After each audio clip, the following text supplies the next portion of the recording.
And I started to go down just a little rabbit hole of like, oh my gosh, I've been making videos for like a year now on my thoughts about books that many of you may not even like.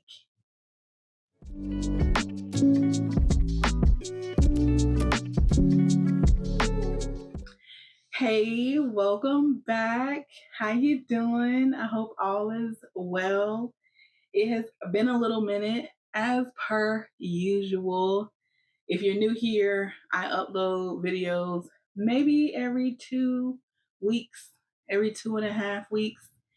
It takes a lot for me, and just because like I have a full-time job and other stuff going on, another channel, so it takes a little minute for me to read. I make voice notes. I have to transcribe my notes.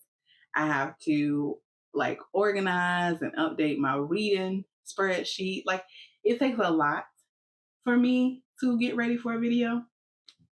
Sometimes I think like I'm just doing too much, but I don't know how not to do too much when it comes to like being prepared to sit in front of the camera, especially for this channel, because I tend to ramble and I just want to make sure like my thoughts are cohesive when I'm talking to y'all about what I read. So if you notice that like I'm rambling in this video, it's because I'm kind of unprepared. But I really wanted to just like get a video up because I want to catch y'all up on what I've been reading. And I did not have time, nor did I want to spend hours putting together like notes and transcript notes for myself. So it is what it is. So bear with me, okay? But I'll try to be as clear as possible. Anyway, so yeah, this is my first video for this channel for the new year. And I'm sure you've already heard this like 100 times, but I'll say it for the 101st time. Happy New Year. I hope that 2025 is treating you kindly. In December, I made quite a list of books I wanted to read. Not really taking into account, I had a lot of stuff I wanted to try to pack into 2 weeks. I didn't account for, I was going to catch the neurovirus. I thought it was food poisoning at first. And then one of my friends was like, no, you don't get a fever with food poisoning. Then realizing I had caught a virus and I was down for the count for like a week. So that coupled with all of the content I wanted to get out for the last 2 weeks, plus holiday festivities, spending time with the family, I didn't get to every book I wanted to for December, nor did I really stick with the books I had lined up. So you'll notice a big difference from what I intended to read to what I actually read. So let's get into it. So at the beginning of December, I finally finished the second book of the Sisters of Salt series called House of Roots and Ruin. It's a retelling of the 12 Dancing Sisters, which is a princesses, which is a grim tale. I mentioned before that I was a little concerned that this book was going to be like the first one. Very great writing, very descriptive, elegant, like it just gives you the feels of being in a Disney movie with a darker gothic twist. And the second book did not disappoint. Verity definitely went through a lot along with the Baron son. I can't think of his name at the moment. And there was some plot twists that I wasn't expecting. By the end of the book, there was such a huge surprise that it just made up for everything that I was disappointed in at the first book. The third book of this series does not come out, I think, until next year. And this book came out, I want to say, in like 2023. So people have been waiting forever for the third book. And, I only finished it in December, so I still have another year to go. So I'm definitely looking forward to reading the third book. Each book is going to focus on a different sister. And I'm just interested to see what has gone on in the first two books, like how is the author going to connect everything. There's also the presence of gods and goddesses in this story, and I'm looking forward to seeing more of their involvement. In the second book, we're starting to see more why the gods are intervening in what's happening with Verity and her sisters. And there's something bigger at play that's happening behind the scenes that I want to see more of going forward. Overall, I would give this book like a 4 star. The first one I gave like a 3.75, and I really don't like doing the decimal thing. I want to give whole numbers, but I had to give this one a 4 star. Next, for the month of December, I read False Comeback, which is the fourth book of the Goliath wrestling series. It is a male monster romance with a lot of spiciness. Okay, please read the disclaimers, the trigger warnings. And I don't even think it's not like triggering content. It's just, it's not for everybody what happens in the book. So definitely read all of those, disclaimers before checking out the series. I'm enjoying it so far, like the series. The fourth book as wasn't as like, I don't want to say well written. There was just a lot of repetitiveness in the fourth book that I didn't see in the first three. So I didn't like it as much, but that hasn't discouraged me from finishing the series. So whenever the author comes out with the fifth book, I'm gonna read it too. Next, Some Like It, Spicy. So I'll just read y'all the synopsis, okay? So when two strangers, Yolani Moore and Barry Hale, meet on an airplane, sparks fly. Their each other's fantasy come to life. However, they've both been burnt by love before, and they decide that they're better as friends. But their chemistry is undeniable. What follows is an ambiguous game of friendship and flirting that tests the limits of their self-control. Soon, they're in too deep. Their supposedly platonic friendship has snowballed into something steamier, something lustful. Friendship isn't enough for them anymore. They need more. This could end with a happily ever after, or it could be a recipe for a complete disaster. I gave a 3 star.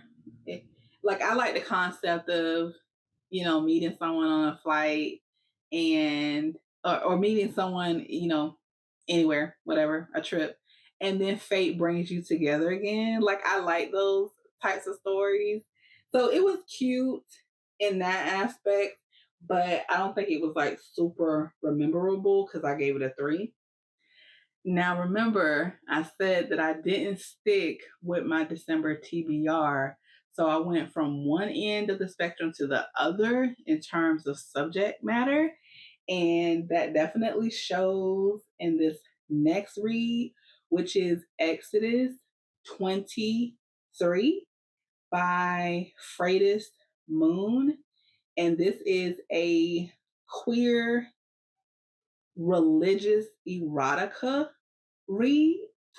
It was definitely a 5 star.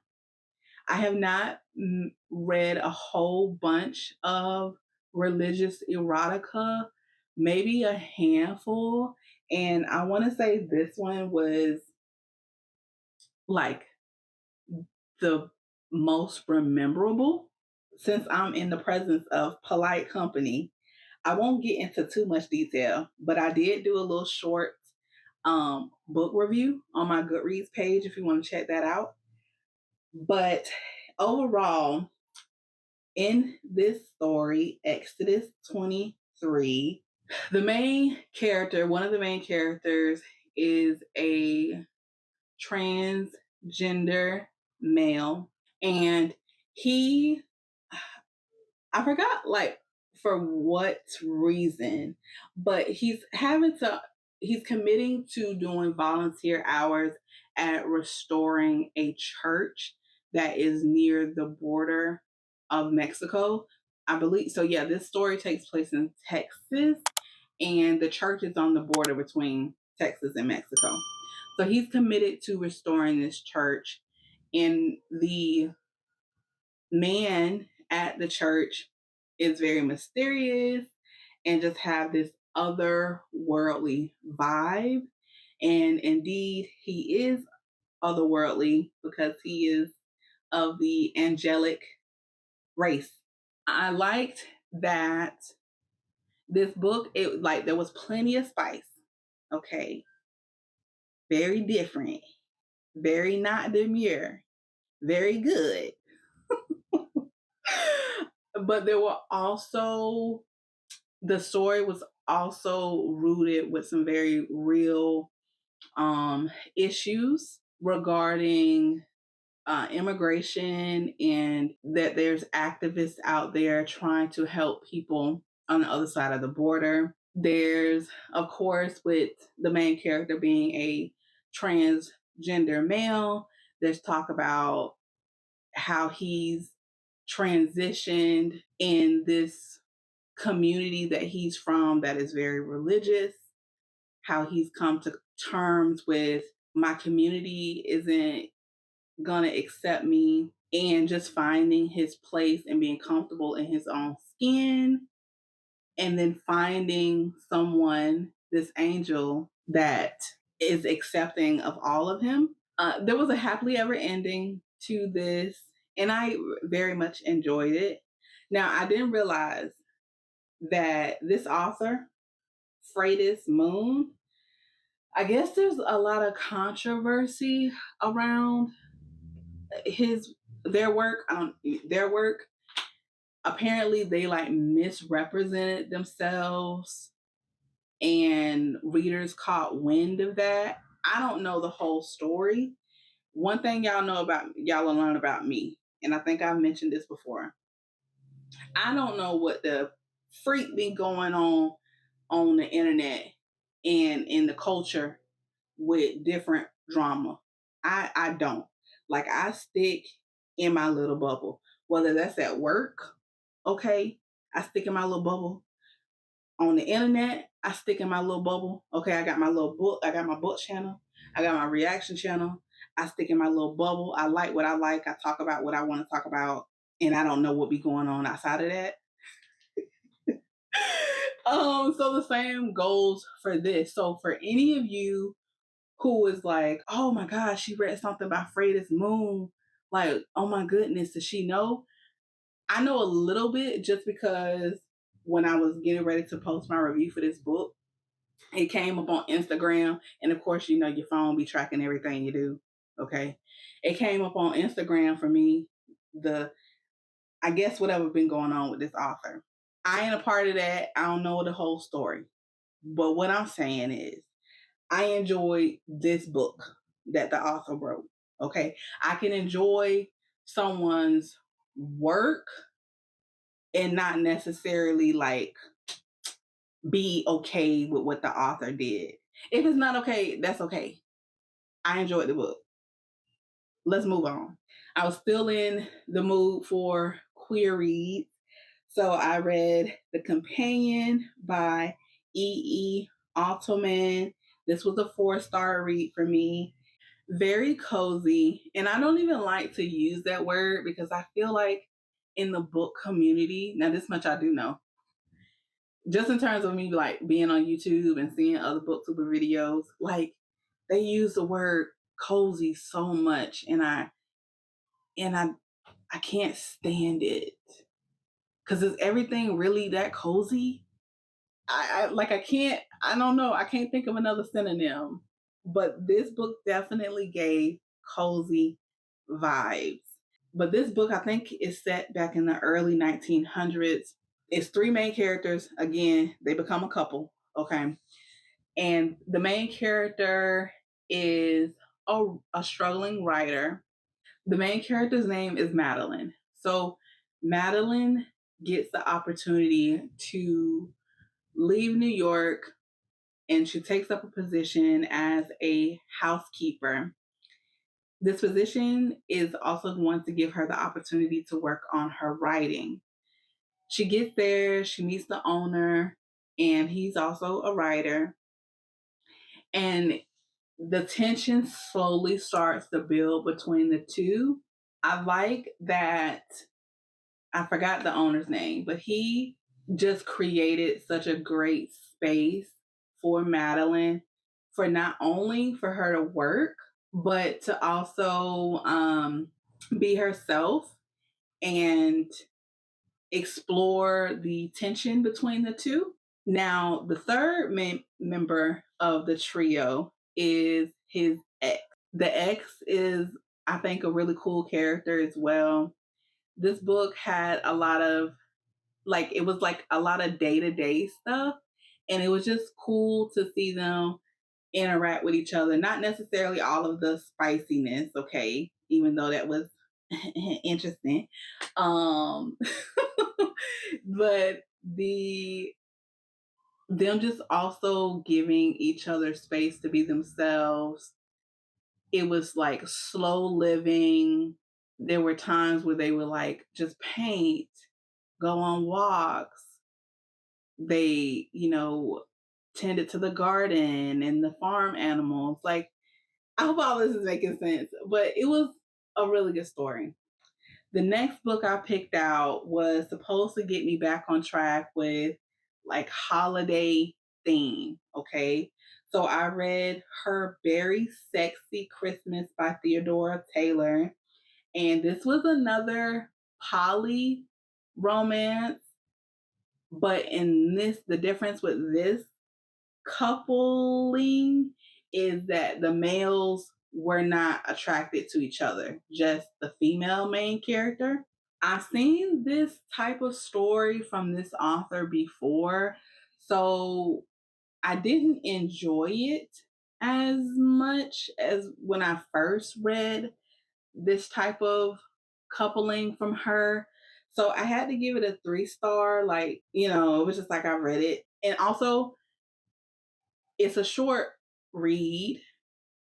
And I felt like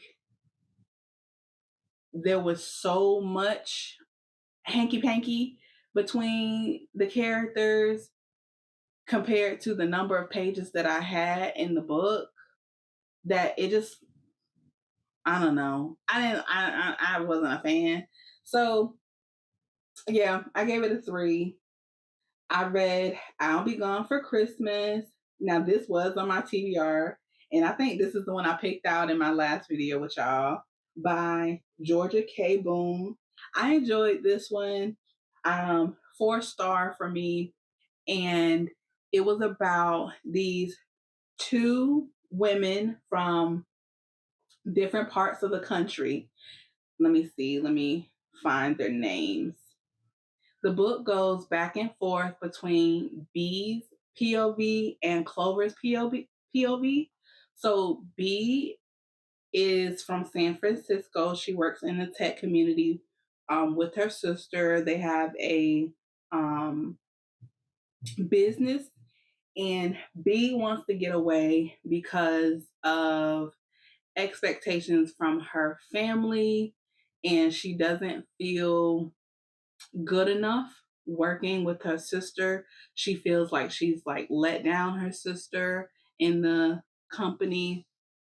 So she wants to get away because she can't face the music, so to speak, about some of the things that she has done and how that's affected the business. So she swaps places with Clover, who is from a ruralish community in Salem, Ohio. Clover has a farm. Clover has lost her mother, and she's been helping care for her father, who's had a heart attack. Clover wants to get away because of this is the time of year that her mother has passed.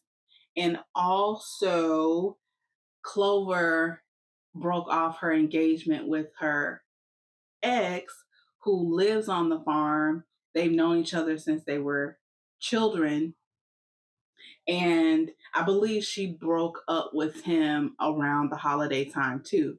So she wants to get away because, like, of course, grief from her mother passing and her relationship with her ex. So again, they swap places.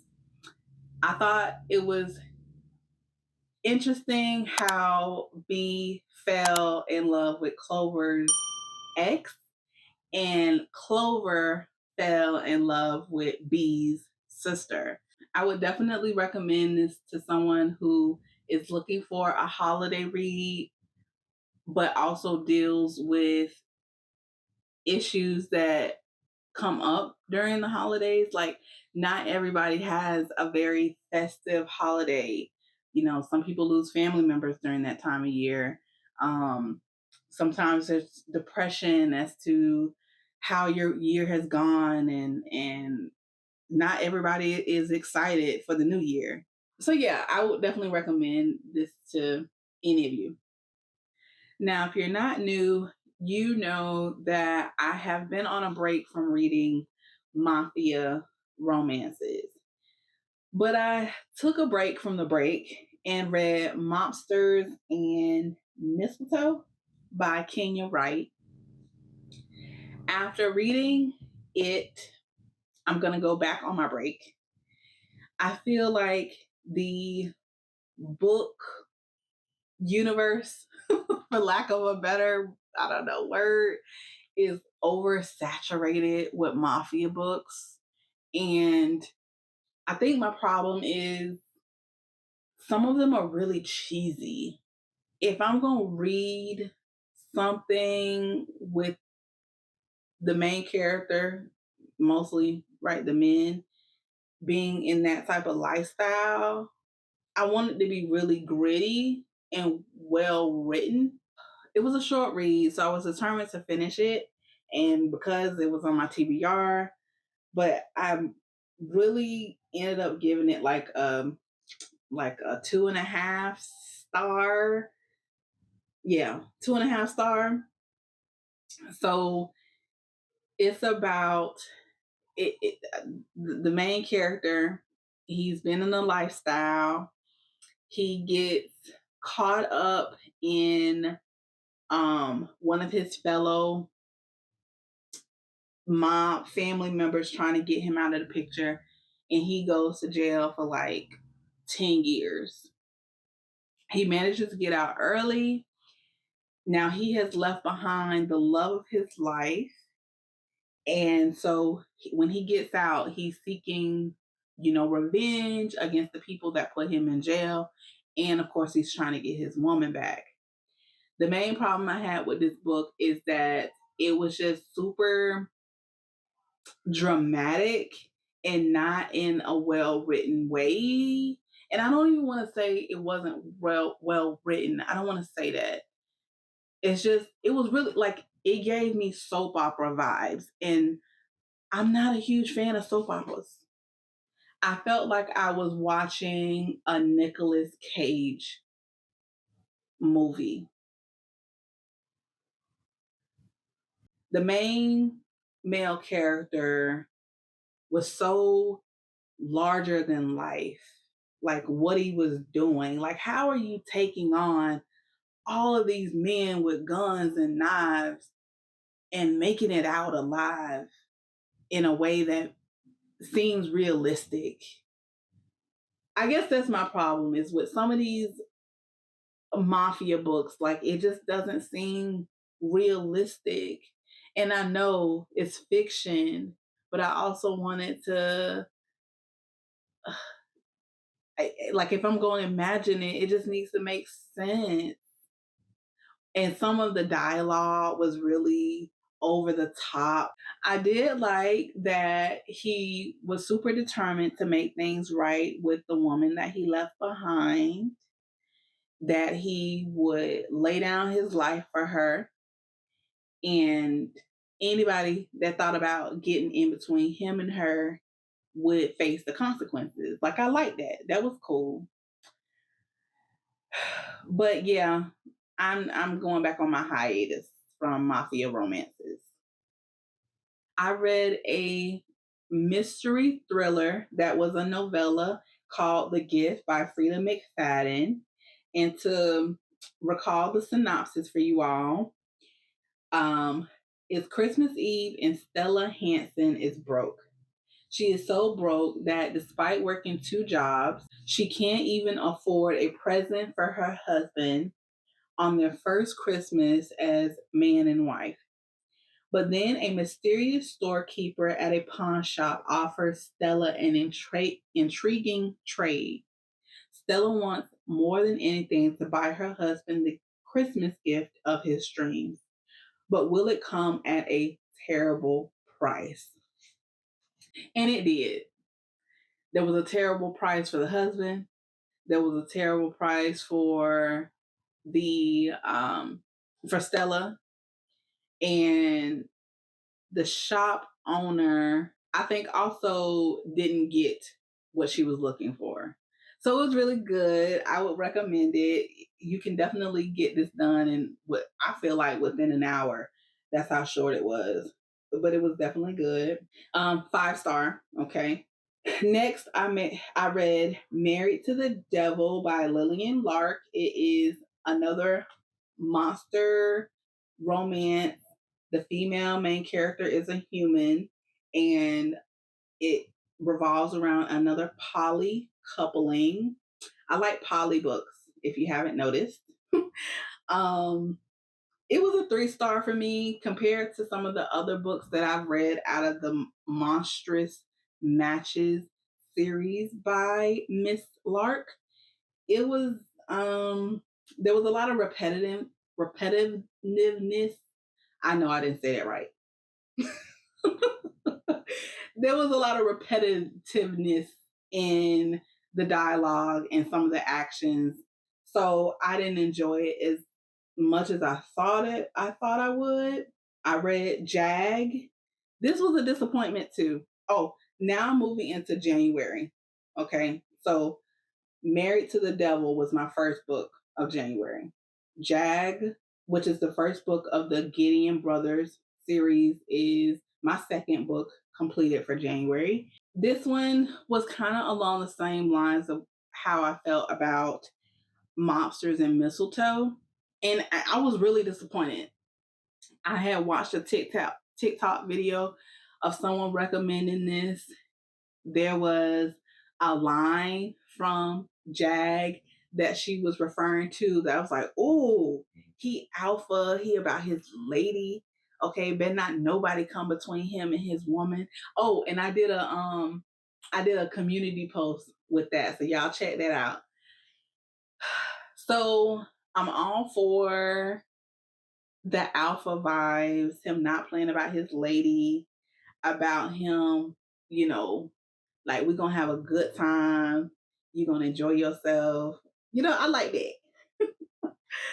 I felt along the same lines with Mobsters and Mistletoe that some stuff was just like super dramatic and it was cheesy, kind of larger than life. And again, it's fiction. It's just something about giving me soap opera, but I guess I just don't like soap opera vibes. And that's what I got off of this, and I don't like that. I read another religious erotica book that was definitely much darker than Exodus. I gave it a 4 star. This book is not for anyone under 18. Okay. I don't even think it's for anybody my age. Let me stop. But yeah, lots of triggering content. So read at your own risk. Now, in the last 48 hours, I have finally finished Royal Holiday and What the River Knows. So, Royal Holiday was on my TBR for December. It took me a while to finish this. Somewhere halfway through the book, actually more than halfway through the book, I just put the book down. It was hard to pick it back up. The beginning of the book I really enjoyed, but towards the middle, it kind of started to lose its momentum for me. I would recommend it. It's sweet, it's cute. The main character, Vivian, is an older lady, and she gets the opportunity to travel with her daughter, Maddie, to Britain. Her daughter is styling a duchess. So while her daughter is working, Vivian gets to explore the estate. And of course, she's in awe, as I'm sure many of us would be. She's in London in a royal estate, seeing the history. And her host, he makes himself her host. His name is Malcolm. He is the Queen's secretary. And Miss Vivian and Mr. Malcolm start to fall for each other. It was really sweet because Miss Vivian has spent all of her life focusing on raising her child. She didn't have the greatest marriage. So there's, some disappointment and some not so great memories from that. She's spent time helping her sister who has cancer or recovering from cancer in the book. So, in her career, she's a social worker. So she's spent her life caring for others and getting this opportunity to travel overseas for, I think, the first time and falling for this handsome, mature man who just like makes her think about things that she wants for herself. It was really good to read. I just kind of lost momentum with it, like I said, halfway through. Mr. Malcolm, same thing. He's a divorcee. He's helped raise his nephew. And Mr. Malcolm is a bit stubborn. He's kind of set in his ways on some things. And Miss Vivian opens up his perspective, like giving things more of a chance. She gives things a lot of chances, and he doesn't. So definitely a happily ever after. Overall, I did end up giving this a 3-star. It just didn't rank as very high on my romance scale, but it wasn't a bad read. As of today, I have also finished What the River Knows. This was on my TBR. Yay! Like, I started to try to get back on track in the last couple weeks, okay? What the River Knows is a YA read. It's a historical fantasy with a touch, like a pinch of magic. It is about a 19-year-old young woman. Her name is Inez Oliveira, and she lives in 1884 Argentina. She's from a well known family. Her parents are archaeologists. Well, they've taken on the role of archaeologists, but that's not their main source of income. It's not like how their family makes money, but it's almost like it's a hobby that they've taken on. Her parents, I don't like, but I shouldn't talk ill about the fictional dead, should I? Anyway, so her parents are presumed dead. Inez is, of course, very upset about this news. She decides to travel to Egypt, where they last were, to, of course, try to get the truth. Because the letter that her uncle sent her mother's brother, the letter that he sent did not have much detail. So she decides to travel, and her boat ride, her cruise ride, was a month long. Like, I can't imagine being on a boat that long in the 1800s. Like, oh my gosh. So she gets to Egypt. Her uncle does not want her there. And he sends his assistant, Whittiford, to send her on her way.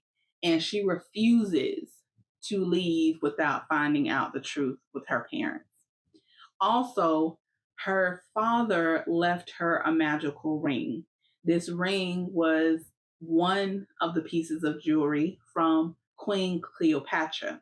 So Inez has a lot to solve.